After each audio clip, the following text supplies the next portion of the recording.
औज़ुबिल्लाहि मिनश्शैतानिर्रजीम बिस्मिल्लाहिर्रहमानिर्रहीम। आप सुन देख रहे हैं वजदान मन की बात हारून रशीद के साथ। मेरा आज का मौजू है हमारा लीडर इमरान ख़ान। इमरान ख़ान साहब की हकीकत क्या है, ये मैं आज आपको अपने जो तजर्बे की रोशनी में बताने की कोशिश करता हूँ। मैं आपको लेके जाता हूँ पाकिस्तान बनने से पीछे। तो सबको पता है कि अल्लामा इकबाल साहब ने एक ख्वाब देखा, एक सपना देखा, एक सोच पैदा की कि मुसलमानों का एक अलग वतन होना चाहिए, एक अलग मुल्क होना चाहिए।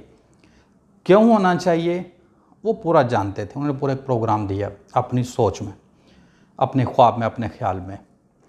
तो उसके बाद ये ज़िम्मेदारी उठाते हैं कायद-ए-आज़म साहब, कायद आज़म मोहम्मद अली जुनाह। तो अल्लाह ताला ने इस काम के लिए कायद-ए-आज़म साहब को पैदा किया कि वो एक मुसलमानों के लिए अलग मुल्क बनाएंगे, मुसलमानों के जो कवानीन होते हैं वो उस पर नाफज करेंगे। तो जो अल्लाह ताला का निज़ाम है, अल्लाह ताला का जो अहकाम व कवानीन है, वो उनको पूरे और मुकम्मल तरीके से नाफज करवाएंगे और एक वो कौम बनाएंगे, एक ऐसा शानदार मुल्क बनाएंगे कि जो पूरी दुनिया को लीड करेगा, एक मिसाली मुल्क बनेगा। वो दुनिया उससे मतलब आइडियलाइज़ होगी, तो मतलब वो दुनिया की बागडोर संभालेगा। एक बेहतरीन वतन बनाएंगे एक मुसलमानों के लिए। ये एक ज़िम्मेदारी थी हज़रत कायद-ए-आज़म साहब की। तो अल्लाह ताला ने उनको इसलिए पैदा किया कि उनको एक ज़िम्मेदारी दी। तो वो उन्होंने कोशिश शुरू कर दी, जुस्तजू शुरू की, दिन रात एक किया। तो करते करते उन्होंने, अल्लाह ताला ने उनको उनकी मेहनत का जो है वो फल दिया। तो हम एक अलग वतन बनाने में कामयाब हो गए, हम एक पाकिस्तान बनाने में कामयाब हो गए।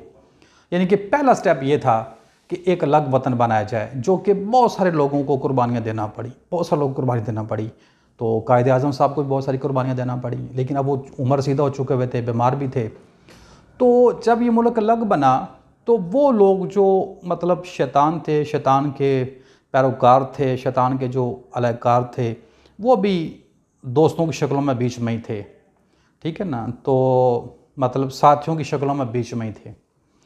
तो वो प्रोपोगंडा करते रहे, वो साजिशें करते रहे कि जिस मकसद के लिए पाकिस्तान बनाया जा रहा है, हम उस मकसद में इनको कामयाब होने ना दें।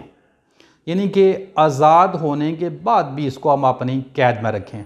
तो उसके लिए उनकी शैतानों की पूरी एक टीम होती है। तो वो कायद-ए-आज़म साहब के साथ ही थे, जब मुल्क आज़ाद हुआ तो बीच में ही थे। तो अब ये शैतानी और रहमानी कुफ्तों की एक जंग थी।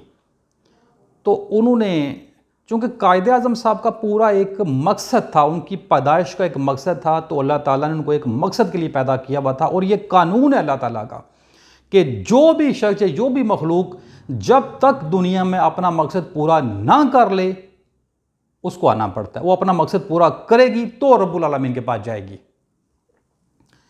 तो अब ये आधा काम हो गया हुआ था। तो आधा जो था, वो जो बातली कुव्वतें थीं, शैतान थे, जो शैतान के पैरोकार थे, उनको गलबा हासिल हो गया। तो उन्होंने बड़ा नुकसान पहुंचाया पाकिस्तान को। इसके जो असल मकसद था, जिस मकसद के लिए इसको बनाया गया था, उस मकसद में रुकावटें डाली, रोड़े लटकाए। और इवन कि उन्होंने कायद-ए-आज़म साहब के साथ भी जुल्म किया, ज़्यादती की। और उन्होंने उनकी बहन के साथ भी जुल्म और ज़्यादती की। और जो लोग मुहिब्बे वतन थे, जो उनके असल साथी थे, उनके साथ भी जुल्म और ज़्यादती की और कब्ज़ा कर लिया। तो हम मुल्क तो एक आज़ाद बन गए, लेकिन हम टुकड़े दो हो गए, ठीक है। लेकिन जो हमारा मकसद था, कायद-ए-आज़म साहब का जो मकसद था कि एक मुसलमानों का मुल्क अलग क्यों हो, इसमें बड़ी वुसअत है। क्यों हो, इसके ऊपर बड़ी लंबी बात की जा सकती है कि क्यों होना चाहिए, किस वजह से होना चाहिए, क्या करना चाहिए। वो सारा वो जानते थे और वही जानते हैं, लेकिन वो कर ना सके तो चले गए, मतलब आधा काम कर गए। लेकिन करना तो उनको पूरा काम था। वो सारा मकसद, जिस मकसद के लिए बनाया था, वो सारा उन्होंने वो इम्प्लीमेंट करना था, नाफज करना था, पूरा एक फंक्शनल करके देना था। वो चले गए, लेकिन वो नेक इंसान थे, अच्छे इंसान थे। तो जब वो गए तो फिर अल्लाह ताला ने, यानी कि कायद-ए-आज़म को ही बनाया इमरान ख़ान, ठीक है। ड्यूटी तो पूरी करनी थी, अपना काम पूरा करना था। तो वक्त गुजरता गया गुजरता गया गुजरता गया गुजरता गया। कायद इमरान खान ने बड़ी अयाशियाँ की, मतलब बड़ी आसाइशें देखी, बड़ा कौम का मुल्क का मैं ये हीरो बना रहा, स्पोर्टमैन बना रहा, पूरी इसने दुनिया देखी, दिखाना था ना अल्लाह ताला ने सारा। वो कहता है मुझे मेरा मकसद नहीं मुझ पे वाज़ेह हो रहा कि मतलब अल्लाह ने मुझे इज़्ज़त दी है, शोहरत दी है, मुझे दौलत दी है, मुझे दिमाग दिया है और मुझे दुनिया को देखने का मौका दिया, तो क्यों दिया है? ठीक है, तो वो सियासत से नफरत करता था, लेकिन अंदर से था कि तुम्हें यही तो करना है, ये इज़्ज़त, ये शोहरत, ये दौलत तुम्हें इसलिए दी है कि जो अधूरा काम था कायद आज़म साहब का, वो अब तुमने बतौर इमरान खान इसको पूरा करना है। मकसद वाज़ेह हो गया, ये डट गया, यानी कि कल का जुना आज का इमरान खान है, आज का इमरान खान कल का जुना, ये अब ज़हन में बैठा लें। और आप इस पे खुद भी गौर कर सकते हैं, उलमा से भी राय ले सकते हैं, और भी बहुत सारे लोगों से आप मशवरा कर सकते हैं, आपको समझ आ जाएगी। तो अब उन्होंने अपना काम मुकम्मल करना है, तो बतौर इमरान खान डट के अब वो मुल्क को जो हकीकी आज़ादी है, मतलब वही कि हमारा मकसद क्या था, हम एक आज़ाद मुल्क क्यों चाहते हैं, जिसलिए चाहते थे ना वो हम कर ना सके, इसलिए कि हमें हकीकी आज़ादी मिल ना सके, हम दो टुकड़ों में तो बट गए। तो वो इसने कहा, लीडर तो बहुत आए, आपने अपने हिस्से का काम किया, भुट्टो ने अपने हिस्से का काम किया, ज़िया साहब ने अपने हिस्से का काम किया, नवाज शरीफ ने अपने हिस्से का काम किया, जरदारी ने अपने हिस्से का काम किया, बेनज़ीर भुट्टो ने अपने हिस्से का, जिसकी जो ड्यूटी थी या जिसने जो काम किया आया, उसने हक के रास्ते पे चल के किया या अपने नफ्स की इत्तबा की। हर बंदे का अमल उसके साथ है, हर बंदा अपने अमाल का खुद जवाबदेह है, ये सबको पता है, ये सबको पता है कि जो कायदे आज़म सब चाहते थे ना वो इमरान खान चाहता है। वो डट गए, हर चीज़ दाव पे लगा दी, अपना सुकून, चैन, औलाद, दौलत, शोहरत, इज़्ज़त सब को दाव पे लगा दिया, परेशानियां देखी, तकलीफ़ें देखी, लेकिन मकसद से नहीं फिरा। तो वो हकीकी आज़ादी की बात करता है कि इसलिए हमें पाकिस्तान अलग चाहिए था, मुसलमानों को एक अलग वतन चाहिए था कि इसमें ये काम करना ज़रूरी है। मौजूदा सिचुएशन में, मौजूदा हालात में आप समझ सकते हैं कि क्यों ज़रूरी है। और हम ये भी कहते हैं कि हम अल्लाह ताला की ख़ास उम्मत हैं, ख़ास कौम हैं, और हमें यह हक़ हासिल है कि दुनिया को हम लीड करें, लेकिन हमारी सलाहियत को कैद में रख लिया गया। ठीक है, हमें मकरूज़ किया गया प्लानिंग के साथ, जानबूझ के। वही जो उस वक्त जब पाकिस्तान कायदे आज़म साहब ने अलग कर लिया था, तो कुछ जो शैतान थे उनकी बड़ी गहरी नज़र थी कि इनको वतन तो अलग कर देते हैं, लेकिन इनको वो काम नहीं होने देते जो ये चाहते हैं। तो उन्होंने कायदे आज़म साहब के साथ जुल्म किया, उनकी सिस्टर के साथ किया, उनके हमायतियों के साथ किया, सबको पता है, मुझे बात करने की ज़रूरत नहीं है। लेकिन उन्होंने अपना काम पूरा करना था, वो आधा काम है, वो नेक आदमी थे, वो अच्छे इंसान थे। तो उनको अल्लाह ताला ने एक बड़ा ग्रेसफुल लीडर दिया, स्टैंडर्ड दिया दुनिया में। इमरान खान फेमस, मशहूर, इज़्ज़त का मालिक, दौलत का मालिक, शोहरत का मालिक, ठीक है। लेकिन देखिए काम कौन सा कर रहा है, कौम के लिए, मुल्क के लिए, वतन के लिए, कि ये एक अजीम कौम बनेगी। बात करें अजीम कौम, मेरे पाकिस्तानियों,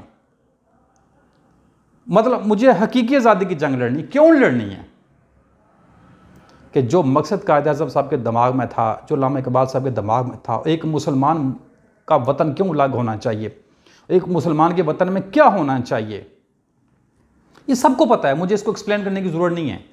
तो अब इमरान खान साहब वो हकीकी और हकीकत की जंग लड़ रहे हैं। यानी कि मैं बात पहले कर चुका हूँ, कल का जुना आज का इमरान खान, आज का इमरान खान कल का जुना, ये एक ही बात है। तो अपना अधूरा काम बतौर इमरान खान मुकम्मल करके इस दुनिया से जाना चाहते हैं। आज भी शयातीन जुल्म कर रहे हैं, ज़्यादती कर रहे हैं, रोडेट कर रहे हैं, तंग कर रहे हैं, परेशान कर रहे हैं, तुमते लगा रहे हैं। लेकिन मैं एक बात कहना चाहता हूँ शैतान के चेलों के, अगर इमरान खान नाकाम हो गया, ये तो फिर आएगा, फिर आप इसको इमरान खान नहीं कहेंगे, कुछ और कहेंगे, वो यही बातें करेगा, वो फिर सब कुछ यही करेगा। अगर अल्लाह ने इस कौम पे मेहरबानी की, जैसे मुझे तो उम्मीद है, ये कौम तो चाहती है हक की तबाह करना, सीधे रास्ते पे चढ़ना, अपने खोए मुकाम को पाना, हकीकी आज़ादी, ये तो चाहती है। तो अल्लाह ताला मेहरबान है, जब कौम सीधे रास्ते का इंतखाब करती है ना, तो अल्लाह ताला मेहरबान हो जाता है, अल्लाह ताला मदद करता है। तो अब अल्लाह ताला की मदद इमरान के साथ है, ठीक है। तो आज अगर तुम लोग इसको अपना काम नहीं करने दोगे, इस कौम को हकीकी आज़ादी नहीं दिलाने दोगे, तो ये तो फिर आएगा। अगर आज इसको मार देते हो तो कोई बात नहीं, ये फिर आएगा। पहले हम इसको कायद-ए-आज़म कहते थे, अभी इमरान खान कहते हैं, फिर कुछ और कहेंगे। जो काम कायद-ए-आज़म साहब का जो मकसद था ना, उसने पूरा हो के रहना है। तुम जो मर्जी कर लो। हाँ, अगर इमरान खान गलत करेगा, मुजरम बन जाएगा, गुनहगार बन जाएगा, फिर इस मर्तबे से, इस मकाम से माजूल कर दिया जाएगा कारखाने खुदा में, अल्लाह ताला के कानून में, तो फिर बहुत नीचे चला जाएगा और फिर दोबारा इस मकाम तक आने के लिए वक्त लगेगा। ठीक है, तो लेकिन वो डी ट्रैक नहीं हुआ, वो अपने नफ्स की इत्बा नहीं कर रहा, वो शैतान के रास्ते का इंतखाब उसने नहीं किया हुआ, वो अपने मकसद को पहचानता है, वो उस पर डटा हुआ। तो मैं शैतान के वारियों को मशवरा दूंगा कि जैसे आप लोग कहते हो ना कि काश जब कायद-ए-आज़म साहब मौजूद थे तो हम मौजूद होते तो हम उनकी मदद करते। वो आप थे, तब थे, अब तब भी शैतान थे, आज भी शैतान हो। तो आज पहचान लो कि ये वही तो जुना है जो अपने अधूरे मकसद को पूरा करने के लिए आया है। तो उस वक्त आपने मुखालफत किया, साथ दे लो। तो तारीख में जो लोग रोड अटकाते हैं या साजिशें करते हैं, तारीख उनको बड़े बुरे अल्फाजों में याद रखती है।